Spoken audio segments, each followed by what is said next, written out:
The night hung heavy over Red Hollow, thick with dust and the stench of cheap whiskey. Clara Jean pressed herself against the peeling wallpaper of the dance hall's back corridor, her breath coming in shallow gasps. The torn red satin of her costume clung to her ribs, sticky with sweat and something worse, blood from where Hank Morrison's rings had caught her cheek. "Where'd that little bird fly to?"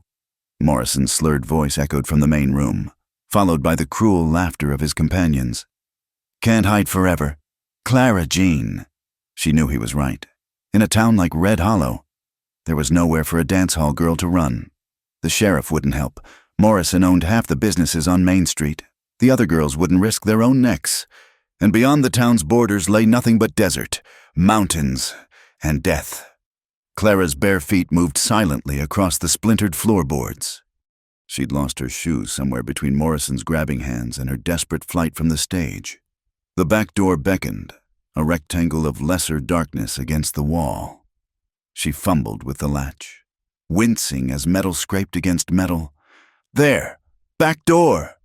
Terror gave her strength. Clara burst into the alley, the October cold slapping her exposed skin like a punishment. Broken glass bit into her feet, but she ran anyway, leaving bloody prints in the dust. Behind her, boots thundered on wood, men shouting obscenities that would have made her blush if she hadn't heard worse every night for the past 3 years. The alley spilled onto the edge of town where civilization ended and wilderness began. Clara didn't hesitate. Better to die in the desert than let Morrison finish what he'd started. Her torn dress caught on sagebrush, tearing further until she was more rags than clothing. The shouts grew fainter, but she didn't slow. The moon was new, offering no light to guide her path. Clara stumbled over rocks, through dry creek beds, her feet numb now from cold and damage. How long she ran, she couldn't say. Time meant nothing anymore, only distance from Red Hollow and the life that was slowly killing her anyway.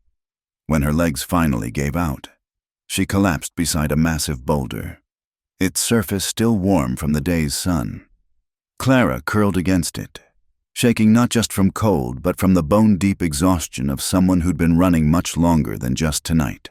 22 years old and already used up, according to the proprietor of the Lucky Dollar Dance Hall. Only good for the late shift now, when the men were too drunk to be particular. A coyote howled somewhere in the darkness, answered by another. Clara closed her eyes. At least if the animals got her, it would be quick, cleaner than what waited for her back in town. The sound came softly at first, the gentle clip of hooves on stone. Clara's eyes snapped open, fear flooding back. They'd brought horses. Of course they had. Morrison wouldn't let his prize escape so easily. But as the sound drew closer, she realized something was different.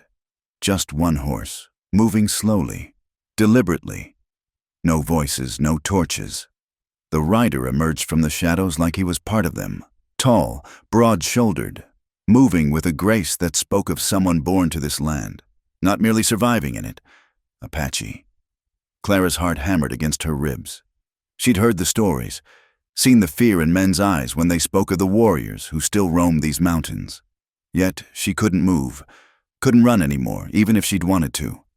The man dismounted in one fluid motion, and in the darkness she could make out little beyond his height and the long fall of his hair. He approached slowly, the way one might approach a wounded animal. When he was close enough, moonlight caught his face, strong features, eyes that seemed to see everything despite the darkness. He didn't speak.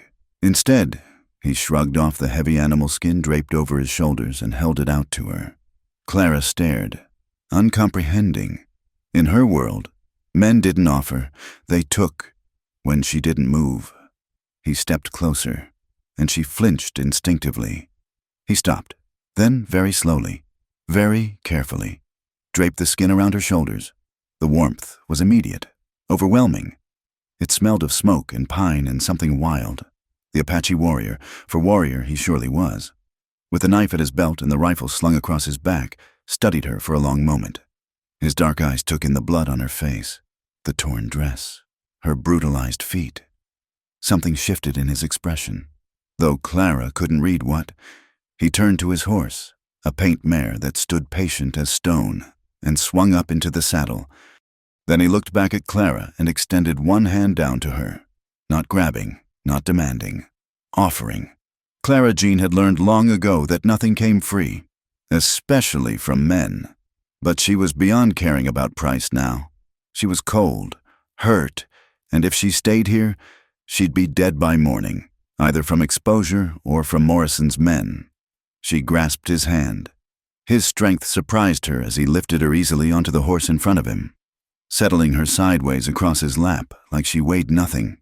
One arm came around her waist to hold the reins, securing her against his chest. Clara tensed, waiting for the hand to wander, for the payment to begin. It never did. The warrior clicked his tongue, and the mare began to walk, picking her way carefully through the darkness. They headed away from Red Hollow, away from any trail Clara knew, into the deep wilderness of the Sangre de Cristo Mountains. As they rode, Clara's shivers gradually subsided, warmth seeping into her from the fur wrap and the solid presence at her back. Exhaustion pulled at her consciousness. The last thing she remembered before darkness claimed her was the steady rhythm of the horse's gait and the strange, foreign feeling of being held like something precious rather than something to be used. When she woke, it would be to a different world entirely, but for now, Clara Jean, dance hall girl, nobody's daughter, everyone's entertainment, let herself be carried into the unknown by a silent Apache who asked for nothing and offered what no one else had: escape. The mountains swallowed them whole, and Red Hollow became just another ghost town in Clara's past, its lights fading like dying embers in the vast darkness of the frontier night. Clara woke to unfamiliar sounds, wind singing through pine needles, a creek gurgling nearby, birds calling in languages she'd never learned. For a moment, panic seized her. The Lucky Dollar's cramped quarters had their own sounds: drunken arguments, creaking beds, bottles breaking. This quietude felt dangerous in its strangeness. She lay on a bed of soft furs inside a dwelling made of bent saplings and hide. Smoke drifted up through a hole in the center, carrying the scent of burning cedar. Her feet, she realized with surprise, were wrapped in clean cloth and something that smelled of herbs. The pain that should have been excruciating was muted to a dull ache. The Apache sat near the fire, working leather with practiced hands.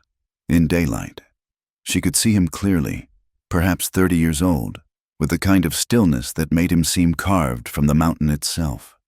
A scar ran from his left ear down his neck, disappearing beneath his shirt. His hands moved steadily, pulling an awl through hide, but his dark eyes flicked to her, noting her wakeful state. Clara pulled the fur higher, acutely aware of her torn dress beneath. "Where?" Her voice came out as a croak. She swallowed and tried again. "Where am I?" He didn't answer. Of course. Instead, he set aside his work and moved to the fire where a pot simmered. He ladled something into a wooden bowl and brought it to her, setting it within reach before retreating to a respectful distance. The smell made Clara's stomach clench with hunger. She couldn't remember her last real meal. The dance hall girls survived on scraps and whatever the bartender might spare. She reached for the bowl with shaking hands, then hesitated. "What do you want?" she asked, because men always wanted something. His expression didn't change.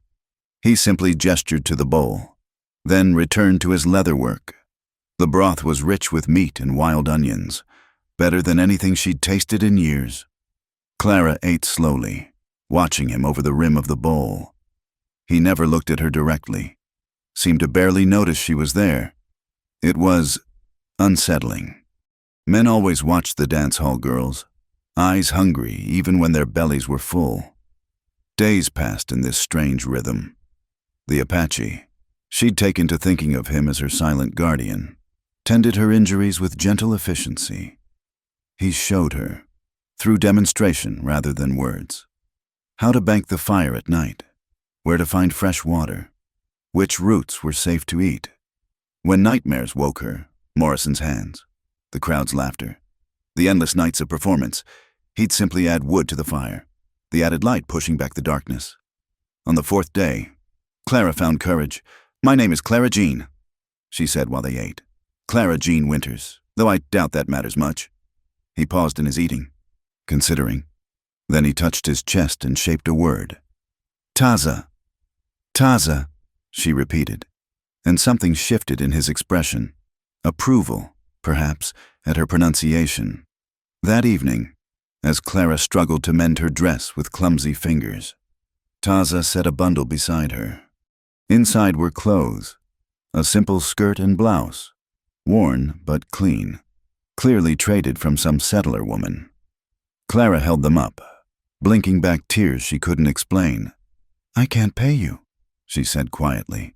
I have nothing. Taza's eyes met hers for a long moment. Then he stood and left the shelter, giving her privacy to change.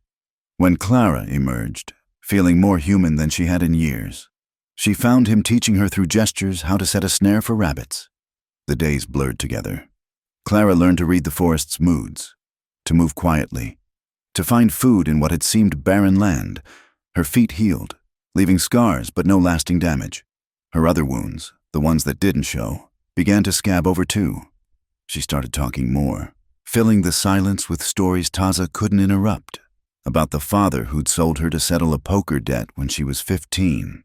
About the church home that threw her out when she became too pretty for the boys to concentrate on prayers. About the dance halls that promised honest work and delivered something else entirely. You know what's funny? She said one night, poking at the fire with a stick. They called us soiled doves, like we chose to be dirty, like we wouldn't have picked different if anyone had let us. She laughed, but it came out cracked. I used to dream about flying away. Guess I finally did, in a way.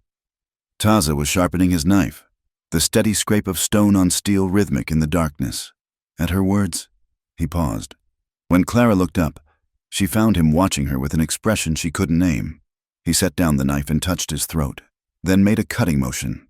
You can't speak, Clara asked softly. He nodded, then gestured to the scar on his neck. Who did that to you? His face closed off, and Clara recognized the look. Some stories were too hard to tell, with or without words.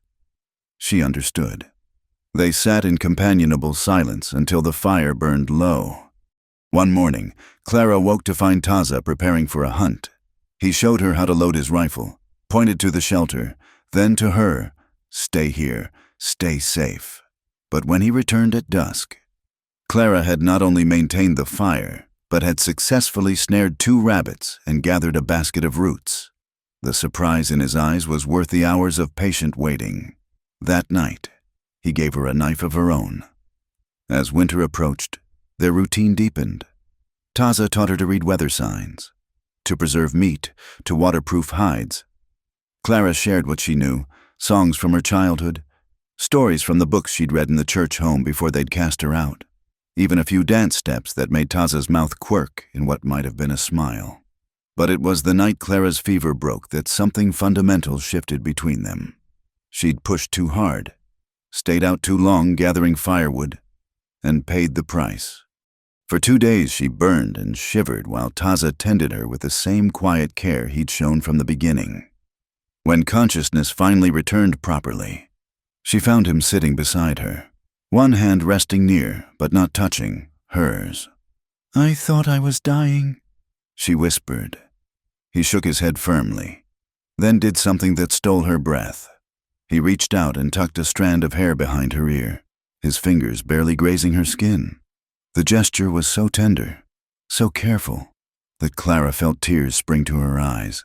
No one's ever, she couldn't finish.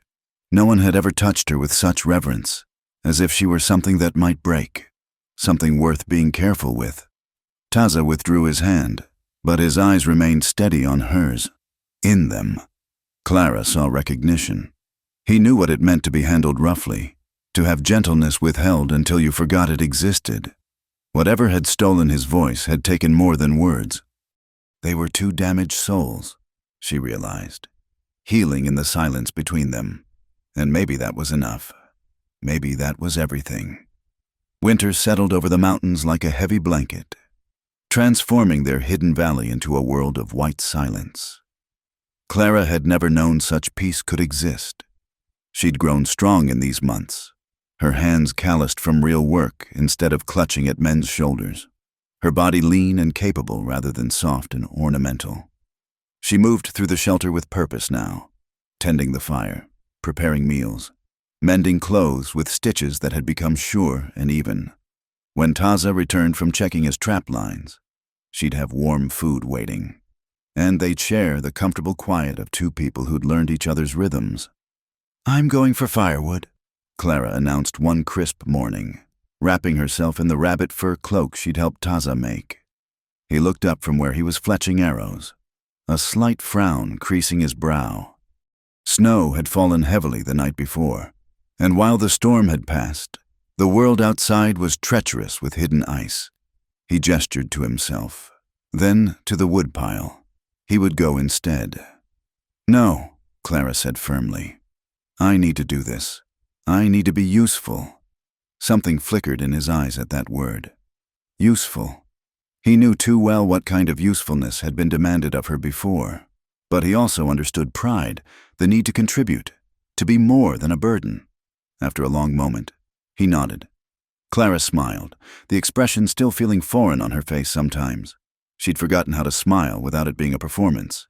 But here, with Taza, she was remembering.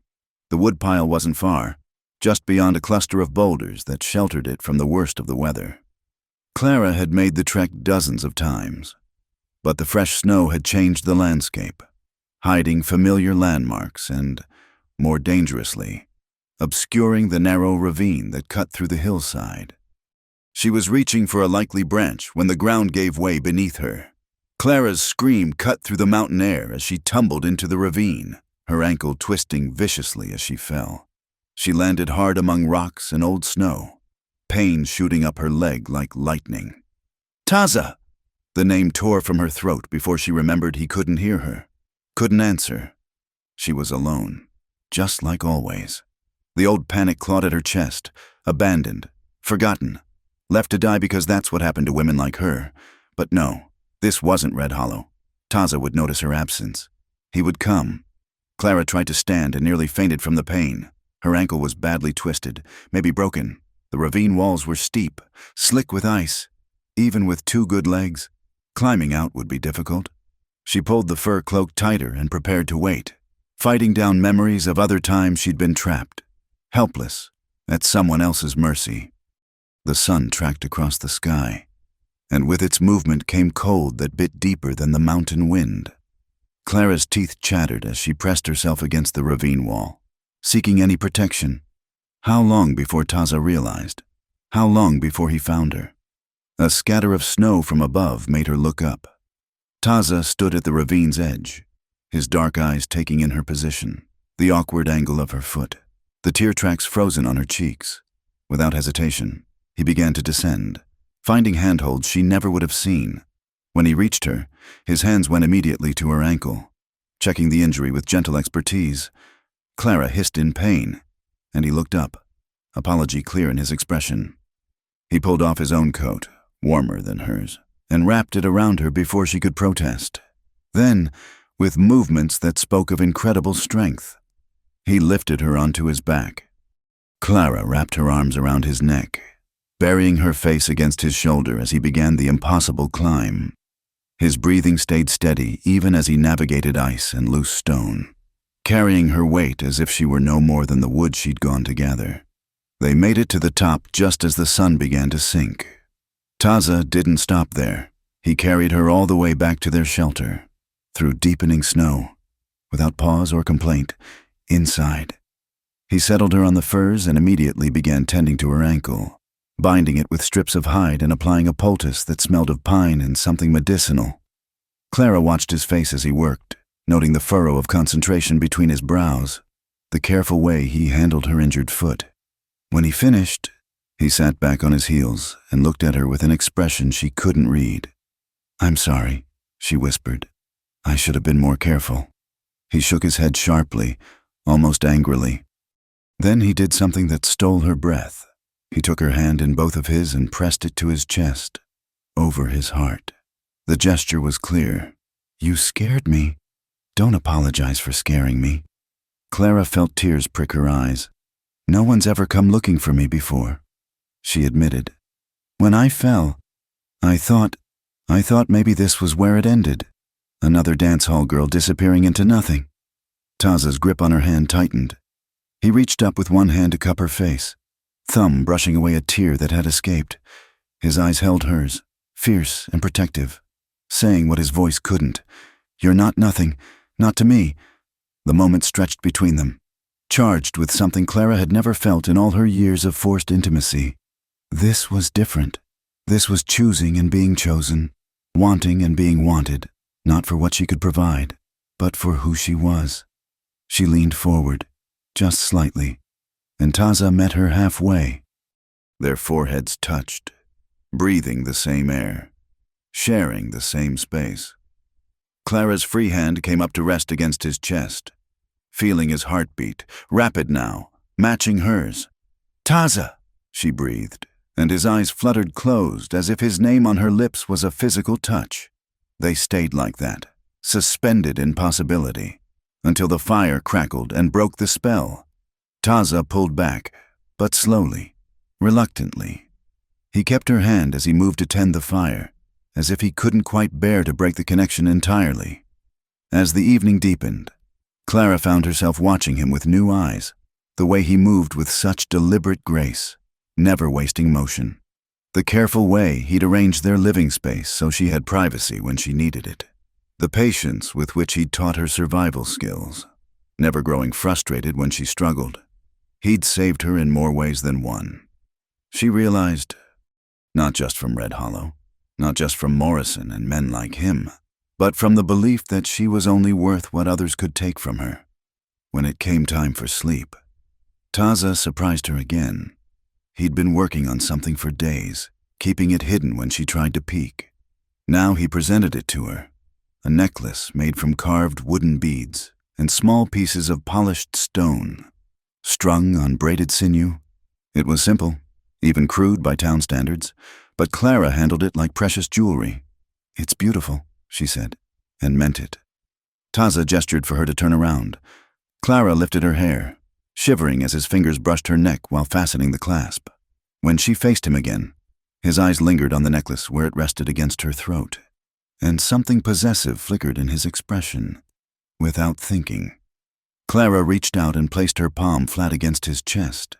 She felt him go still beneath her touch, muscles tense as if preparing for flight or fight. But she didn't move her hand, and gradually, incrementally, he relaxed. "I see you too," she said quietly. "All of you, the warrior, the protector, the man who gentle handles broken things until they remember how to be whole. I see you, Taza." His hand came up to cover hers, pressing it more firmly against his chest, in his eyes. Clara saw a mirror of her own journey, from wariness to trust, from isolation to connection, from existing to living. Outside, snow began to fall again, sealing them into their private world for another night, and for the first time since she was a little girl, before her father's abandonment, before the church home, before the dance halls, Clara Jean Winters felt truly safe. She was home. Spring came to the mountains like a cautious visitor, melting snow revealing the green promises beneath. Clara had never felt stronger, her body shaped by honest work and good food, her spirit healing in the quiet safety Taza provided. She could track deer now, set snares that actually caught prey, and read weather signs in the flight of birds. They were checking trap lines together when disaster found them. Clara heard them first. Horses. Too many to be friendly travelers. She grabbed Taza's arm, and his body went rigid as he too caught the sound. Without a word, he pulled her behind a cluster of boulders, his hand moving to the knife at his belt. 4 men emerged from the tree line, and Clara's blood turned to ice. She recognized 2 of them, Jake Sullivan and Pete Murdoch, regulars from the Lucky Dollar, the kind of men who thought buying a dance meant buying everything. "Well, I'll be damned," Sullivan said, spotting their tracks. "Boys, we got ourselves a trail." They'd been hunting, Clara realized with growing horror. All these months. And still men were looking for Morrison's lost property. because that's all she'd ever been to them. Property that had escaped. Taza's hand found hers, squeezing once. "Be ready!" But before they could move, Murdoch's shout rang out. "There, behind the rocks!" What happened next blurred in Clara's memory. Taza pushed her toward the trees, placing himself between her and the men. She should have run. He was giving her the chance to run, but her feet wouldn't obey. "It's her," Sullivan crowed. "Clara Jean, you led us one hell of a chase, and looks like you found yourself a savage to hole up with." "Please." Clara stepped out despite Taza's warning gesture. "I'm not going back. I'll die first." "Now that's no way to talk," Murdoch said, his smile cold. "Mister, Morrison's been real worried about you. Seems you run off with some of his earnings. He wants his property back." "I'm nobody's property," Clara said, her voice steadier than her hands. The men laughed. "Honey, you've been bought and paid for more times than you can count. Now come on, nice-like, and we won't have to hurt your Indian." Taza moved then, quick as lightning, his knife clearing its sheath. But he was outnumbered, and they had guns. The fight was brutal and brief. Clara screamed as a rifle butt connected with Taza's temple, dropping him to his knees. Another blow sent him sprawling, blood darkening the soil. "No!" Clara lunged for him, but Sullivan caught her around the waist, lifting her off her feet. "Silly dove," he grunted as she clawed at him. "You really thought you could just disappear? There ain't nowhere in this territory Morrison's money can't reach." They bound her wrists with rope that cut into her skin, every knot a reminder of what she'd briefly forgotten, her place in the world's order. As they threw her over a saddle, Clara caught sight of Taza, unconscious and bloodied, looking smaller than she'd ever seen him. "Is he dead?" she asked, hating how small her voice sounded. "Who cares?" Murdoch spat. "One less savage to worry about." The ride back to Red Hollow was a descent into hell. With each mile, Clara felt the mountain's protection peel away, leaving her exposed and raw. The men talked over her like she wasn't there, discussing Morrison's plans, the money he'd paid to find her, the example he planned to make. By the time they reached town, word had spread. People lined the streets to watch Clara Jean's return, some with pity in their eyes, most with the satisfied look of those who'd seen the natural order restored. A dance hall girl had tried to rise above her station and been brought back down. All was right with their world. They locked her in a storage room behind the Lucky Dollar, the same room where girls were taken for private performances. Clara knew every stain on these walls, every scratch made by desperate fingernails. The dress they threw at her was red satin, just like the one she'd fled in, as if the months in between had been nothing but a dream. "You'll perform tonight," Morrison himself informed her, standing in the doorway like he owned the air she breathed. "Show everyone what happens to girls who forget their place, and Clara Jean, try to run again, and I'll send boys back to make sure that Indian stays dead." The door slammed, leaving Clara in familiar darkness. She pulled her knees to her chest, fingering the wooden beads still around her neck. They hadn't bothered to take them, probably thought them worthless. Her ankle, still weak from the fall, throbbed with each heartbeat, but it was her spirit that hurt worst. She'd tasted freedom, known what it meant to be valued, to be seen as more than flesh for rent. How could she go back to being nothing? Night fell like a judgment. Clara could hear the Lucky Dollar filling up. Cowboys, miners, merchants, all come to see the returned runaway perform. They dressed her, painted her face, arranged her hair. In the mirror, she saw a ghost of who she'd been, who they wanted her to be again. "Showtime," someone said, and Clara was pushed toward the stage. The lights were too bright after months of firelight. The crowd was already drunk, already calling out suggestions that made her skin crawl. Morrison sat in the front row, satisfaction written across his face. The music started. Clara's body knew the moves, even as her soul recoiled. She began to dance, muscle memory taking over where her will failed. But as she moved, she thought of other dances, showing Taza the waltz steps by firelight, his careful attention, the almost smile when she'd laughed at her own clumsiness. Was he alive? The question tortured her with each forced hip sway, each mechanical smile. She'd left him bleeding in the dirt. And for what? She was back where she started, worse than before because now she knew what she was missing. "That's our Clara Jean," someone shouted. "Back where she belongs." The crowd roared approval, and Clara felt something inside her finally break. She stopped mid-dance, standing still as stone while the music played on. The crowd's cheers turned uncertain, then angry. "Dance," Morrison commanded. Clara looked him straight in the eye. "No." The word dropped into sudden silence. Nobody told Morrison no, especially not his girls. His face went red, then purple. He stood, probably to drag her off stage himself, when a commotion erupted at the back of the room. The doors burst open with such force they bounced off the walls. And there, silhouetted against the night, stood Taza. Blood still caked one side of his face. His clothes were torn, but he was magnificently, impossibly alive. And he wasn't alone. 3 other Apache warriors flanked him, faces painted for war. The lucky dollar erupted in chaos. Men scrambled for guns, women screamed, tables overturned. But Taza moved through it all like a force of nature, his eyes fixed on only one thing: Clara. She didn't remember jumping off the stage, didn't remember pushing through the crowd. She only remembered the solid reality of him when she crashed into his chest, his arms closing around her like they could shut out the world. "You came," she sobbed into his shirt. "You came for me?" He pulled back just enough to look at her face, his eyes asking a question she'd already answered in her heart. When he extended his hand this time, she took it without hesitation. "Stop them!" Morrison was screaming. "That's my property! Stop them!" But who was going to stand against 4 armed Apache warriors? The crowd parted like water, and Taza led Clara out of the lucky dollar, out of Red Hollow, out of the life that had tried to claim her again. They had horses waiting. Taza lifted her onto one, steadying her with gentle hands as they prepared to ride. Clara looked back one last time at the town that had been her prison. Morrison stood in the street, apoplectic with rage, but powerless to follow. Let him choke on his fury. She was done being anyone's property. "I choose him," she called out, her voice carrying clear in the night air.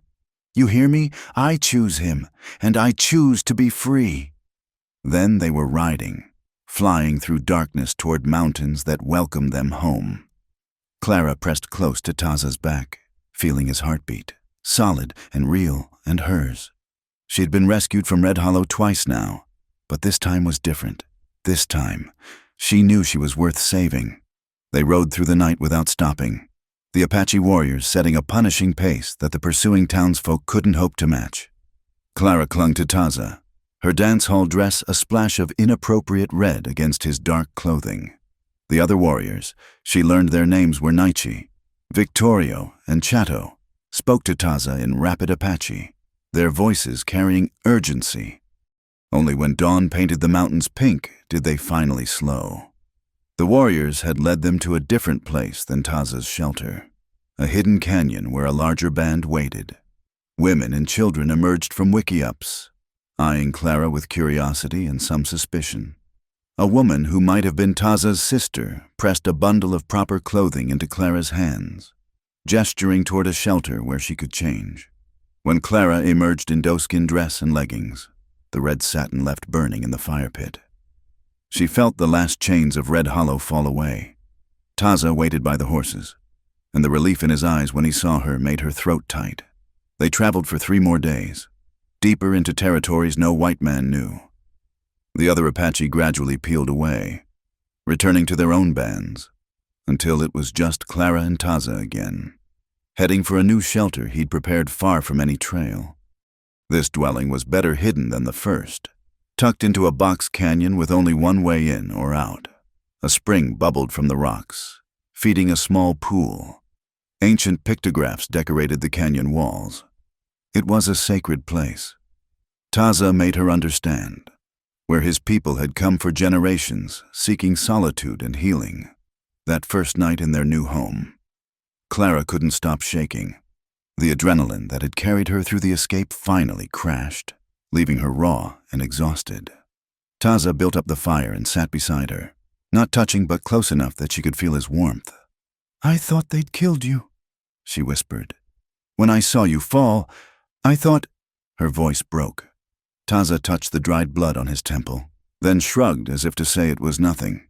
Then he pointed to her, to himself, and made a breaking motion with his hands, shaking his head firmly. "Not broken. We're not broken." The days that followed were careful ones. They re-established their routines in the new place. But something had shifted. The comfortable distance they'd maintained before was gone, replaced by an awareness that thrummed between them like a struck chord. When their hands touched passing food or tools, they lingered. When Clara treated the cut on his head, her fingers trembled. She told him about those terrible hours in Red Hollow, needing him to understand. "They tried to make me nothing again, tried to erase everything you'd shown me about who I could be, and for a moment, just a moment, I almost believed them." Taza caught her hand, pressing it between both of his. His eyes were fierce, almost angry, but she knew the anger wasn't directed at her. He touched her wooden necklace, then his chest, then gestured to the canyon around them. "You belong here, with me. That's who you are." "The other warriors," Clara said. "You called them to help rescue me. They could have been killed for attacking the town. Why would they risk that for a white woman?" Taza's expression softened. He made the sign for family, then pointed to himself, then to her. Understanding dawned. He'd called her family to them. She was under their protection now, part of their world in a way few white women ever were. That night, a late spring storm rolled through the mountains. Thunder echoed off the canyon walls, and lightning painted everything in stark relief. Clara had never feared storms, but tonight she felt restless, edgy. The events of the past week kept replaying in her mind. Morrison's face, the crowd's jeers, the moment she'd thought Taza was dead. She found him sitting at the canyon's entrance, watching the storm. Without speaking, she settled beside him, close enough that their shoulders touched. The rain came in sheets, turning the desert into a temporary waterfall. "I used to dance for men who looked at me like I was meat," Clara said quietly. "Performed desire I didn't feel, smiled when I wanted to scream. I thought that was all I'd ever be, a thing to be used up and thrown away." Taza turned to look at her, rain misting his face. "But you," she continued, "you look at me like I'm something precious, like I matter. And I don't know what to do with that feeling. It scares me more than Morrison ever did, because what if I lose it? What if I lose you?" He reached up, cupping her face with one calloused hand. His thumb traced her cheekbone, and Clara leaned into the touch, eyes fluttering closed. When she opened them, he was closer, his intent clear in his eyes but waiting, always waiting for her choice. Clara made it. She closed the distance between them, pressing her lips to his in a kiss that was nothing like the practiced performances of her past. This was raw, honest, filled with months of careful trust and growing love. Taza's arms came around her, pulling her against him as the storm raged overhead. When they broke apart, both breathing hard, Clara saw her own wonder reflected in his face. He touched his lips, then hers, as if amazed that such a thing was possible. "I know," she laughed, the sound mixing with thunder. "I know." They kissed again, rain soaking through their clothes, and Clara felt something wild and free unfurl in her chest. This was choosing and being chosen. This was want that went both directions. This was what the poetry books had tried to describe and failed. Taza stood, pulling her up with him, and led her back into the shelter. By the fire's light, they faced each other, a question hanging in the air. Clara answered it by reaching for the laces of her dress, her hands steady now.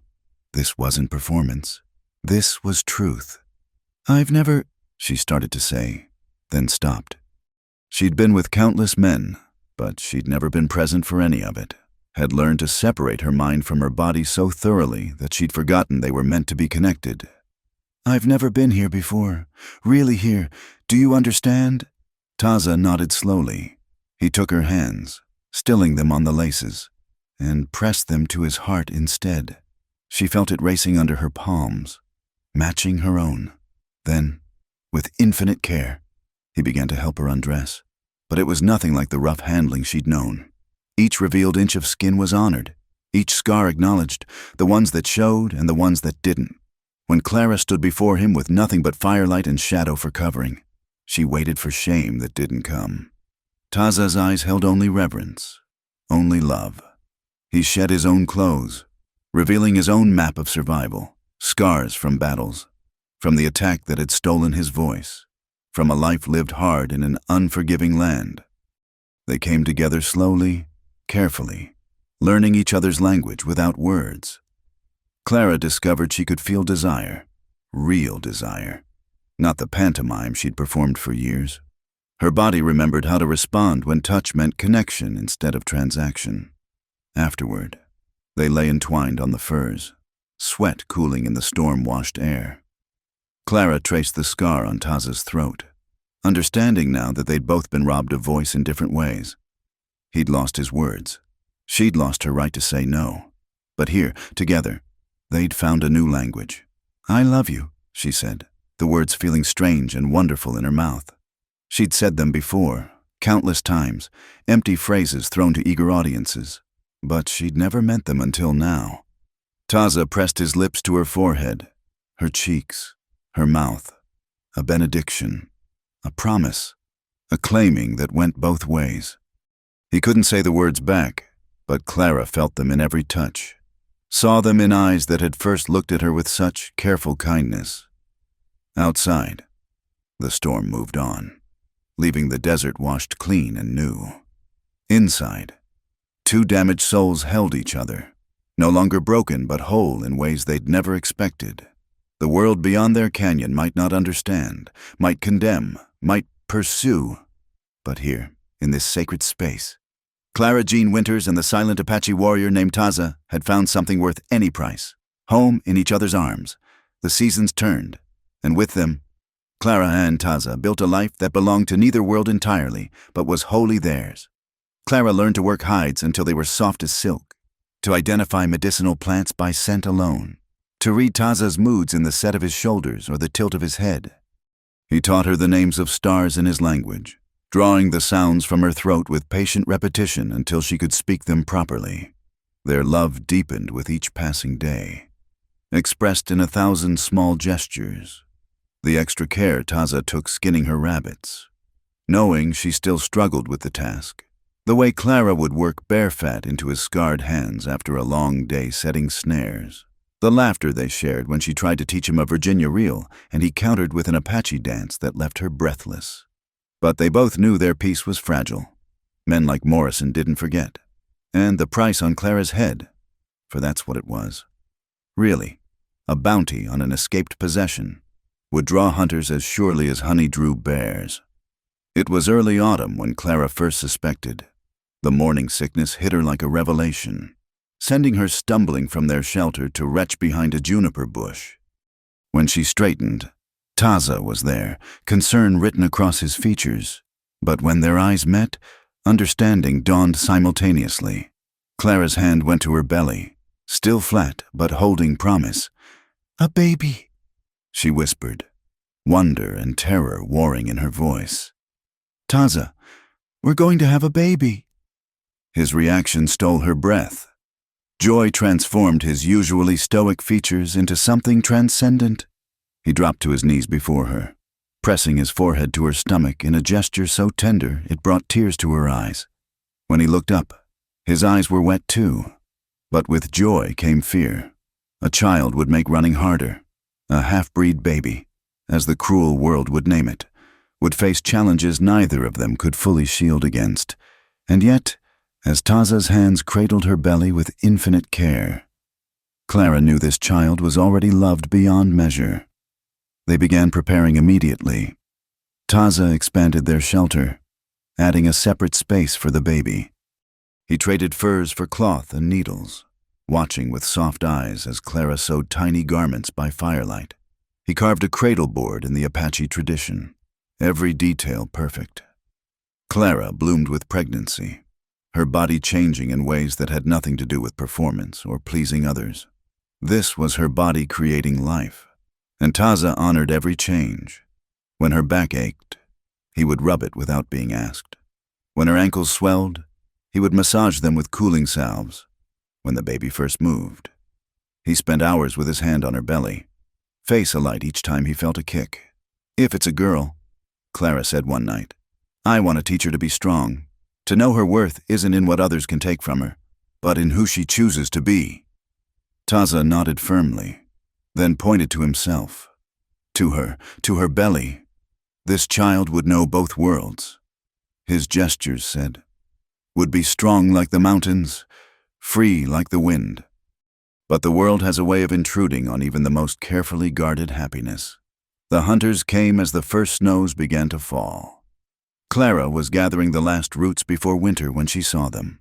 5 men, better equipped than the last group, moving through the valley below with purposeful intent. Her heart seized. They were following signs, tracking with the skill of men who hunted people for profit. She ran back to camp, breathless with fear. Taza took one look at her face and began preparations to flee. But Clara was 7 months pregnant now, her body heavy and awkward. Travel would be slow, dangerous for her and the baby. Taza made a decision that broke Clara's heart. He pointed to her, then deeper into the canyon where emergency supplies were cached. "Hide!" Then he pointed to himself and back toward the hunters. He would lead them away. "No," Clara gasped, clutching at him. "We stay together, always together." But his face was set with the determination of a warrior protecting what was his. He pressed something into her hand, a leather pouch containing dried meat, herbs, and most precious of all, a lock of his hair tied with sinew. If something happened, she would have this piece of him to give their child. He kissed her then, fierce and desperate, pouring all his love and fear and hope into the contact.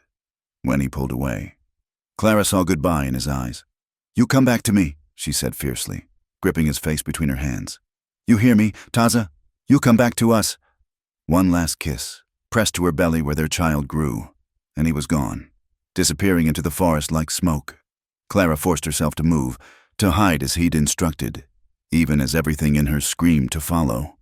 From her hiding place high in the canyon, she could see parts of what followed. Taza revealed himself to the hunters, then led them on a chase away from the canyon, away from her. The men followed eagerly, probably thinking he'd lead them to their prize. Hours passed. The sun tracked across the sky. Clara's hands cramped from clutching the leather pouch. Her lips moved in constant prayer to any god that might listen. His, hers, any that would bring him back safely. Night fell, and with it came snow. Clara built a small fire in the deep recesses of her hiding spot, knowing the storm would hide the smoke. She ate mechanically, forcing down food for the baby's sake, all while straining to hear any sound of Taza's return. He came with the dawn, materializing from the snow like a ghost. Clara's cry of relief died when she saw the blood on his clothes, the way he favored his left side.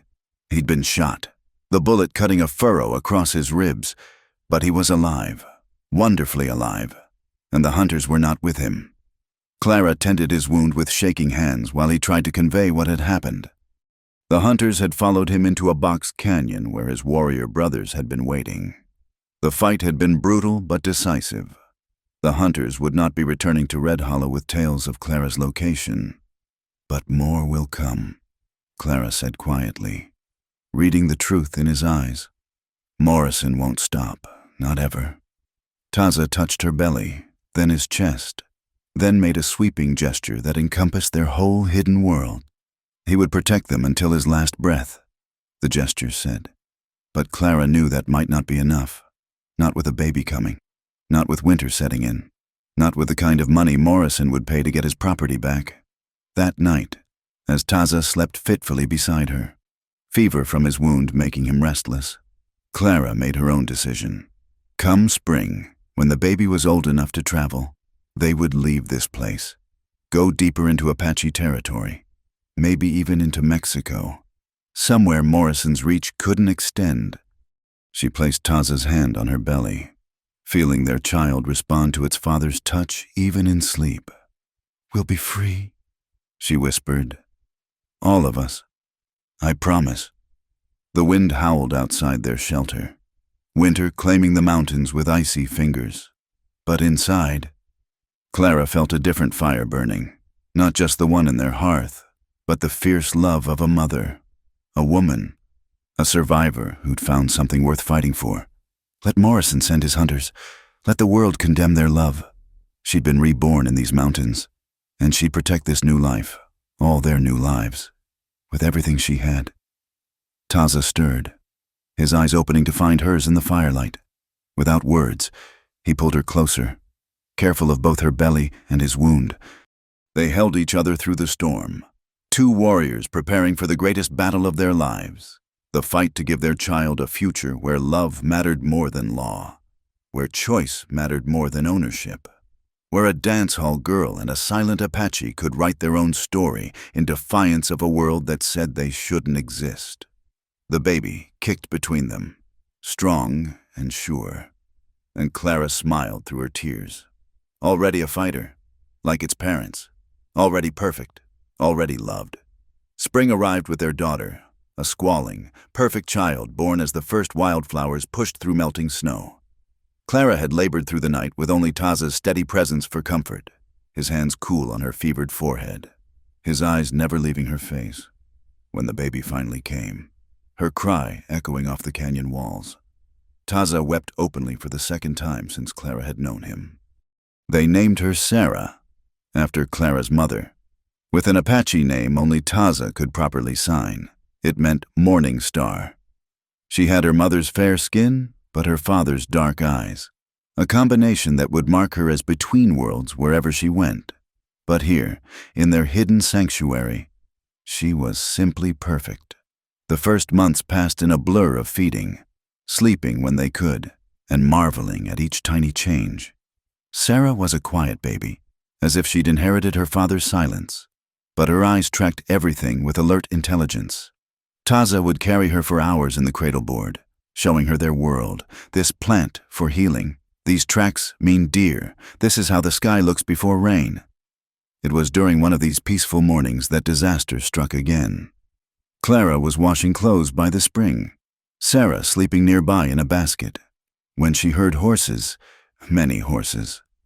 Her blood turned to ice as she recognized the lead rider, Morrison himself, flanked by what looked like a dozen men. But worse than their numbers was who rode with them. An Apache scout, one who'd traded his heritage for white man's gold. There was no time to run, no time to hide. They'd been found. Well, Morrison's voice carried across the canyon like poison. The little dove made herself a nest. And look what else! You went and bred with that savage! Clara moved instinctively towards Sarah, but men were already dismounting, surrounding them. Taza appeared from the forest, bow drawn, but even he couldn't fight so many. The scout said something in Apache, probably telling him to surrender. And Clara saw the moment Taza's shoulders sagged in defeat. He wouldn't risk their daughter. They bound Taza with rope meant for cattle, using more than necessary, taking pleasure in his helplessness. Clara, they didn't bother to tie. Where would she run with an infant? Please, Clara tried, hating herself for begging but willing to do anything. Take me, leave them. I'll come quietly. I'll do whatever you want. Just leave them. Morrison dismounted, crossing to look at Sarah with cold curiosity. Half-breed whelp, he said dismissively, then turned to Clara. You cost me a lot of money. Girl, years of profit, the expense of hunting you, the embarrassment. Did you really think you could just disappear? She's just a baby, Clara whispered. She's evidence of your defilement, Morrison corrected. But don't worry. There's places for children like her. Missionary schools that'll beat the savage out of her. Teach her to be a proper servant. No! The word tore from Clara's throat as she clutched Sarah tighter. The baby began to cry, sensing her mother's distress. Morrison nodded to his men. Load him up. We'll take him to Red Hollow for trial. Horse thieving. kidnapping a white woman, assault. Shouldn't be hard to find a judge who'll see things our way. They dragged Taza toward the horses, and Clara saw the truth in Morrison's smile. There would be no trial. Not really. They'd hang Taza from the nearest tree once they were far enough from any Apache who might seek vengeance. Something broke inside Clara then. Not the fragile thing that had broken when she'd first fled Red Hollow, but something deeper, stronger, the part of her that had learned to endure rather than fight. "I said no!" The scream that erupted from her was primal, the rage of a mother wolf. She moved without thinking, laying Sarah quickly but gently in her basket before launching herself at the nearest man. Her nails raked his face, drawing blood, and she'd grabbed his gun before anyone realized what was happening.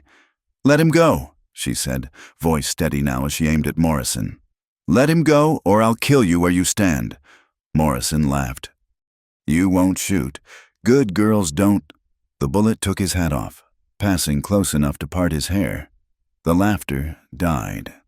"I haven't been a good girl for a long time," Clara said coldly.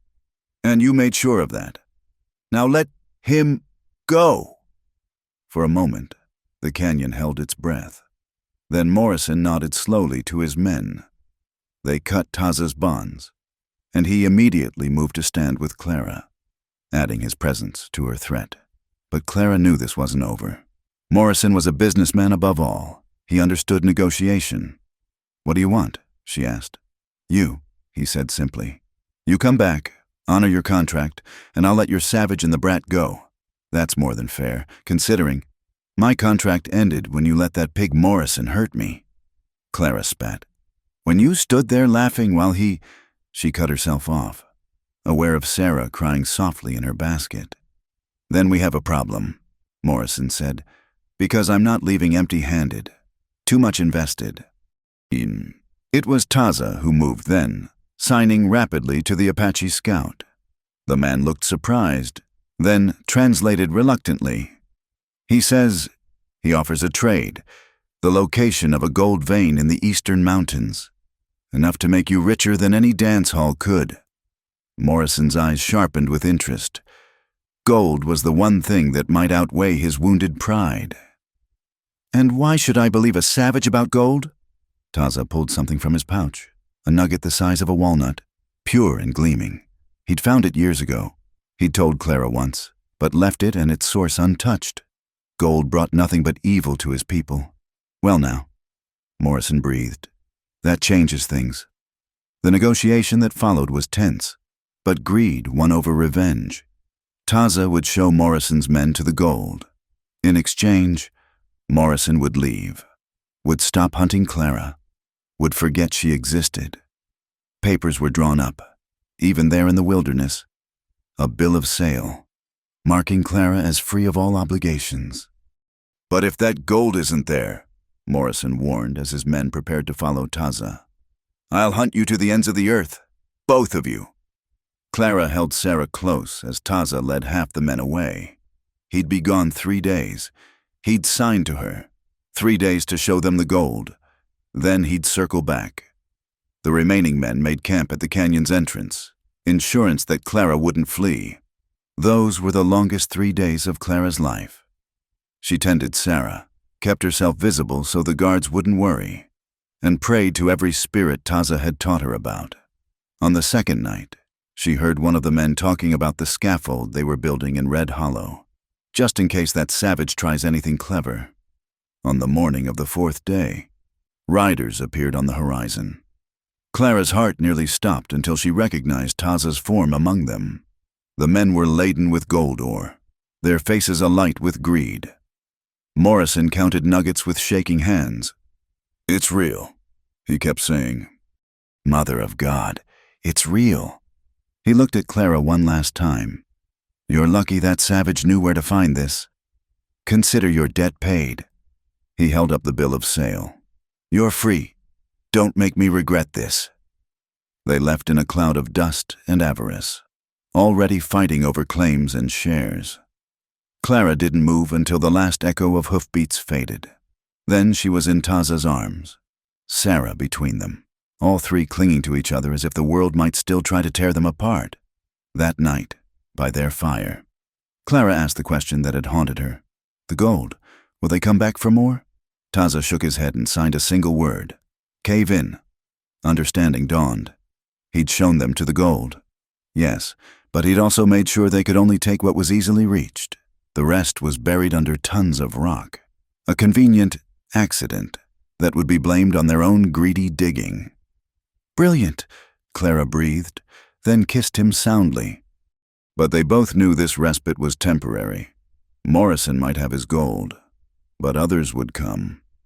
The West was changing, filling with people who saw no place for a white woman who chose an Apache man, who bore his child with pride instead of shame. We need to leave, Clara said quietly.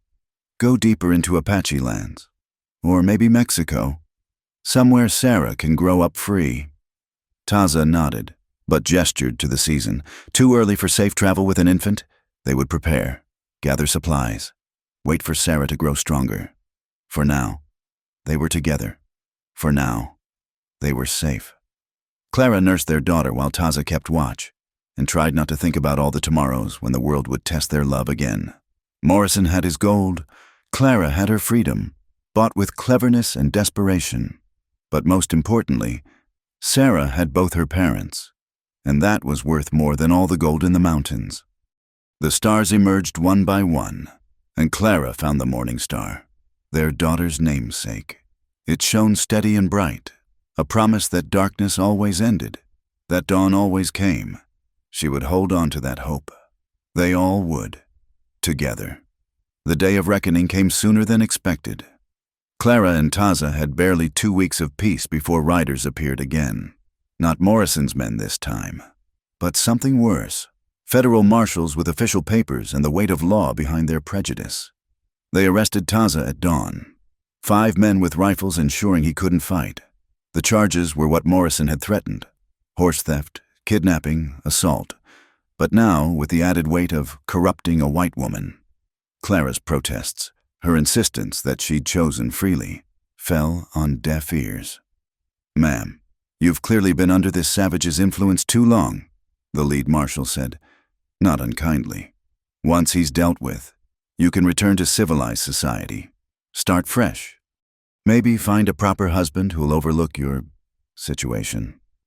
They meant Sarah, of course, her beautiful daughter. Only 6 months old, but already showing her father's quiet strength. The marshals looked at the baby with barely concealed disgust, and Clara held her tighter. When's the trial? She asked, though she knew it would be a mockery of justice. Tomorrow noon, in Red Hollow. Judge Carver's coming special for it. Clara knew that name. Carver was known for 2 things: his love of Morrison's money and his hatred of Apache. Taza's fate was already sealed. They took him away in chains, and Clara was left with a terrible choice. She could run with Sarah, try to reach Taza's people, save their daughter. Or she could fight, probably futilely, for the man who'd saved her in every way a person could be saved. By nightfall, she'd made her decision. She wrapped Sarah warmly, saddled their gentlest horse, and rode for Red Hollow. The town hadn't changed, still dusty, still cruel, still reeking of whiskey and broken dreams, but Clara had changed. She rode down Main Street with her head high, ignoring the whispers, the pointing fingers, the women who pulled their skirts aside as if her choices might be contagious.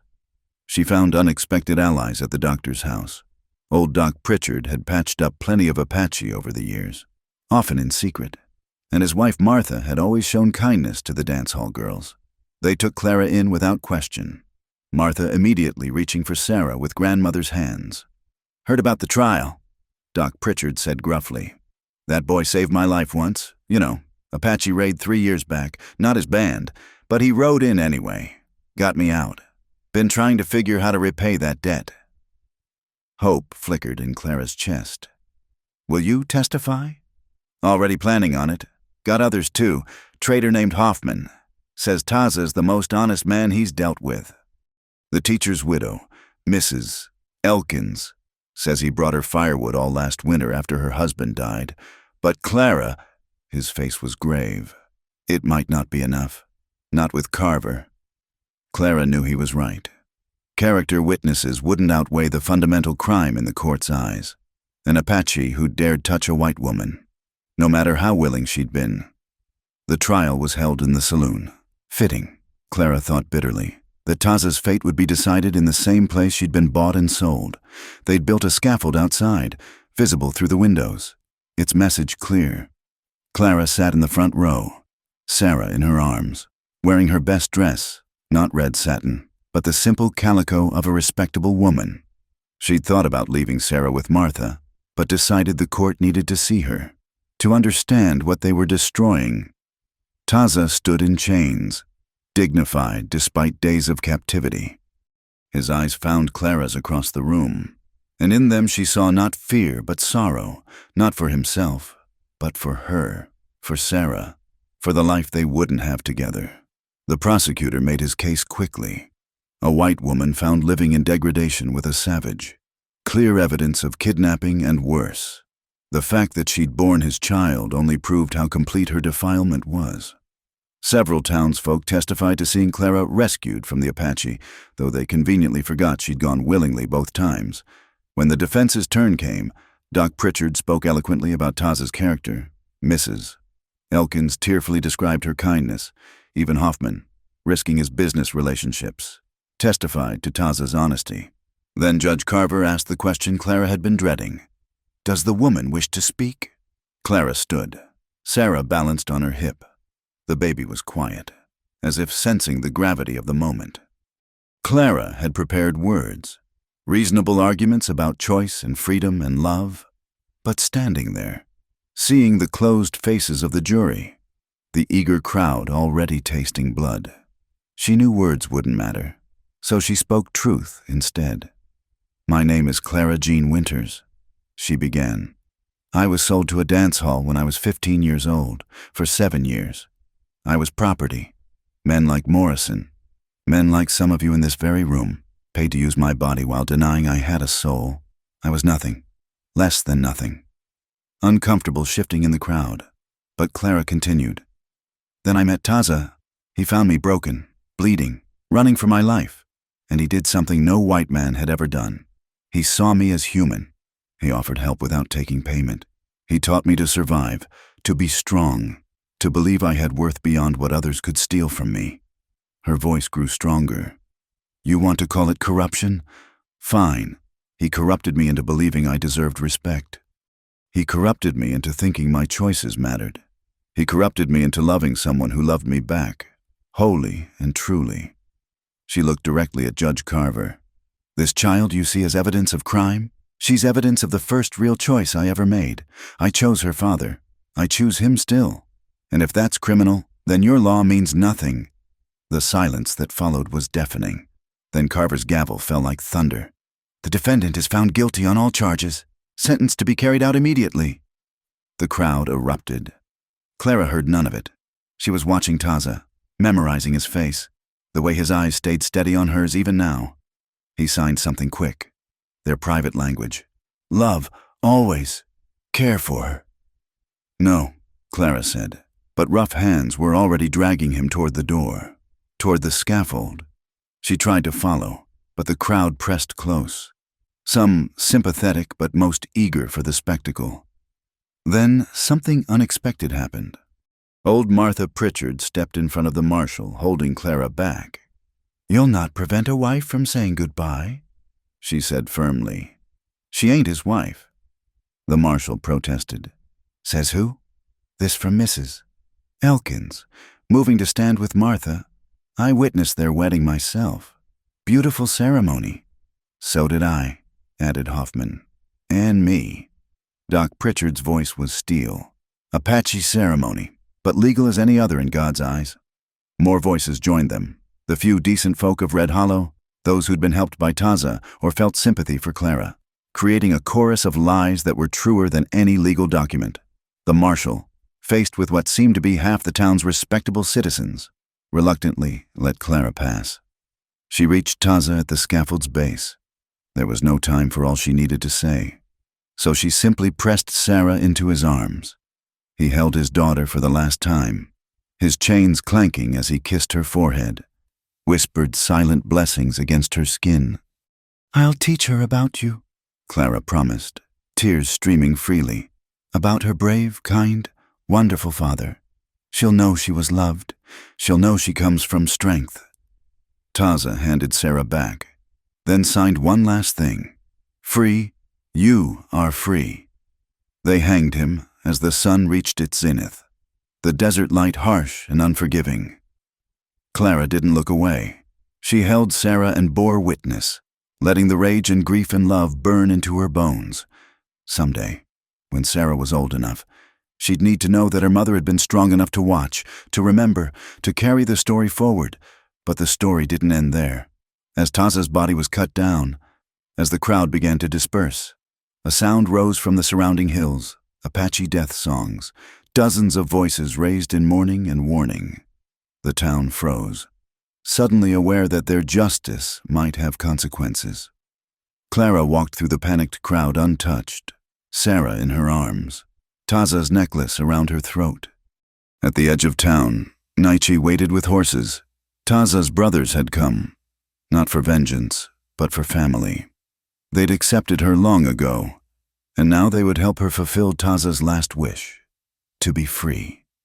Years later, in a small valley deep in Mexico, where Apache and Mexican families had learned to live in peace, Clara would tell this story to her daughter. Sarah, grown tall and strong, would listen with her father's quiet intensity and her mother's fierce heart. "He saved me." Clara would always end the tale.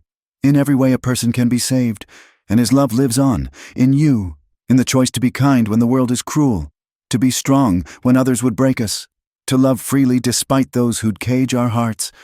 On the wall of their adobe home hung Taza's last gift, the wooden beads he'd carved, now worn smooth by Clara's daily touch. Beneath it, carved into wood in Apache symbols, were the words he'd taught her: "Love makes us free." And in that small valley, where a dance hall girl's daughter grew up proud of both her heritages, where Apache and White could build something new together, they were, finally, truly free. Thank you for listening to this tale from the Wild West Campfire. If you're hearing this story, we'd love to know where you're listening from. Leave a comment and let's connect across the miles. Don't forget to subscribe to the Wild West Campfire channel and share your thoughts about Clara and Taza's journey. What touched your heart? What made you think? Your stories and reactions keep these tales alive, just as Clara kept Taza's memory alive for their daughter. Until next time, partners, keep riding toward your own freedom.